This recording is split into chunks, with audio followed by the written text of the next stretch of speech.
ko na yan.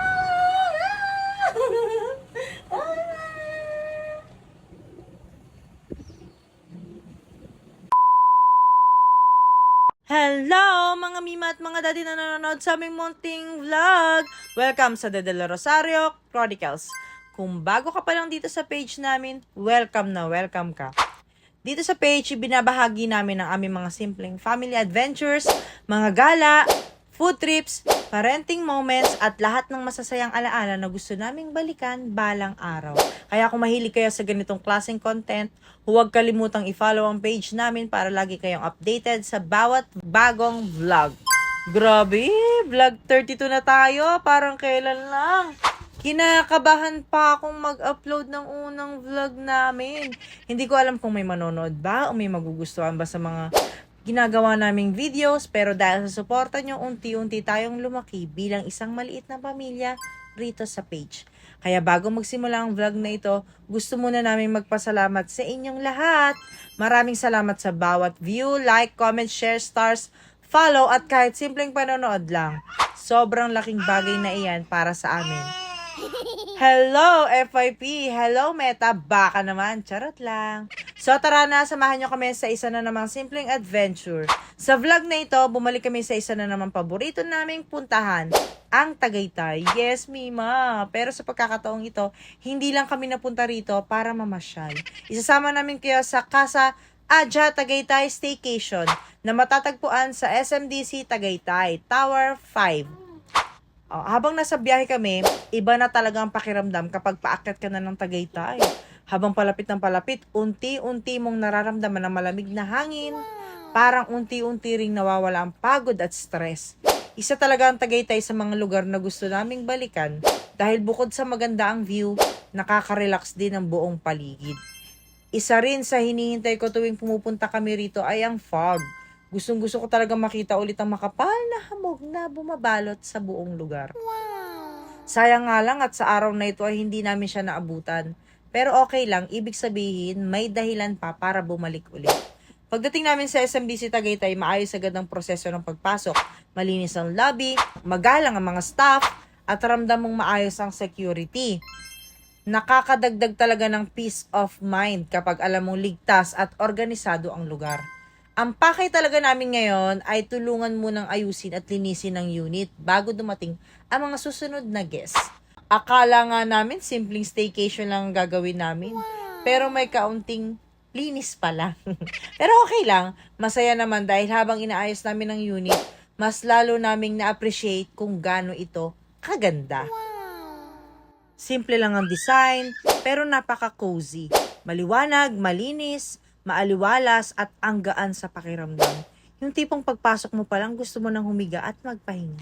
Good for 2 hanggang 4 packs ang unit na ito. Kaya perfect para sa couples, small family o barkadang gustong mag-relax sa Tagaytay. Sa ngayon, ang promo nila ay 1,499 tuwing weekdays para sa 2 tao at 1,799 naman tuwing weekends. Kapag may additional guest, 200 pesos. Hanggang 4 ang maximum capacity. Sulit na talaga lalo na kung gusto nyo ng budget-friendly na staycation. Kasama rin namin syempre ang aming little star, ang Bebe Kalin. Ang saya niyang panoorin dahil sobrang curious siya sa lahat na nakikita niya. Ako, turo ng turo sa mga building, sasakyan at ilaw. Ang saya lang makita na kahit simpleng tanawin, sobrang na-amaze na siya. Sayang lang at wala si Kuya Cleo dahil may iba siyang ginagawa. Nag-video call na lang kami sa kanya at pinakita namin ang view. Kilala nyo naman si Kuya, mahilig talaga siya sa mga building. Kaya sabi ko sa kanya, next time ha, ikaw naman ang kasama namin. Habang naglilinis kami, hindi ko rin maiwasang maging proud sa kapatid ko. Bilang ate, alam ko kung paano nagsimula ang lahat. Walang naging madali, maraming pagod, maraming puyat, maraming sakripisyo at maraming dasal ang pinagdaanan bago makarating dito. Kaya ang sarap sa pakiramdam na makita mong unti-unti nang nagbubunga ang lahat ng pinaghirapan nila. Sana tuloy-tuloy pa ang blessings at mas marami pang pamilyang makagawa ng masasayang alaala rito sa Casa Adja Tagaytay Staycation. So congrats sa inyo mga madam ko. So bago kami umuwi, inikot din namin ang buong SMDC. Ang lawak pala talaga ng place. May clubhouse, indoor at outdoor swimming pool, badminton court, pickleball court, at iba pang amenities na siguradong magugustuhan nyo. Hindi lang sa loob ng unit kayo mag-e-enjoy. Pati ang buong paligid ay talagang nakaka-relax. Habang papalapit ang gabi, lalo pang gumanda ang view. Unti-unti nang nagsisidya ng mga ilaw ng syudad. Hinihintay ko pa sana nga ang fog, pero hindi talaga kami sinuwerte. Okay lang, may dahilan naman para bumalik. Hindi na rin kami gaanong nakapag-video dahil dumating na ang mga guests na mag-check-in. Kaya sinulit na lang namin ang natitirang oras para i-enjoy ang view at ang preskong hangin bago kami umuwi. At huwag muna kayong aalis mga mima at mga daddy dahil sa pinakadulo ng vlog ay tutur namin kayo sa buong unit. Mula pagbukas ng pinto hanggang sa bawat sulok ng room at syempre sa balcony kung saan makikita nyo ang napakagandang city view.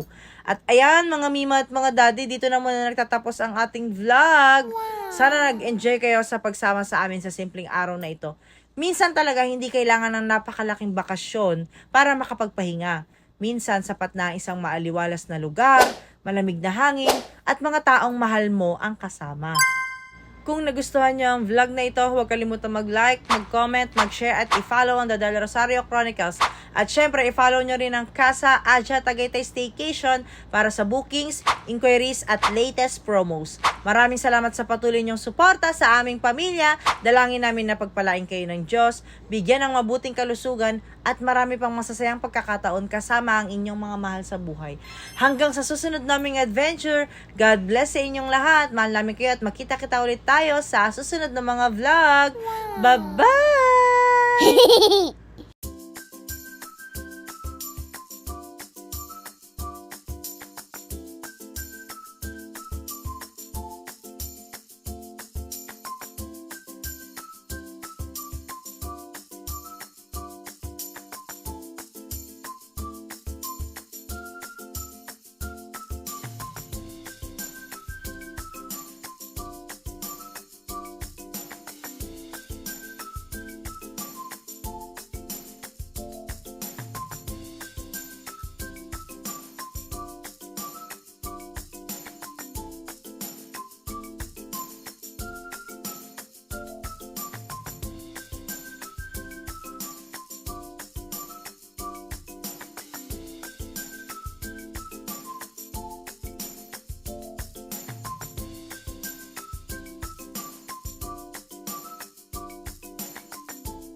Malas naman natin, walang fog.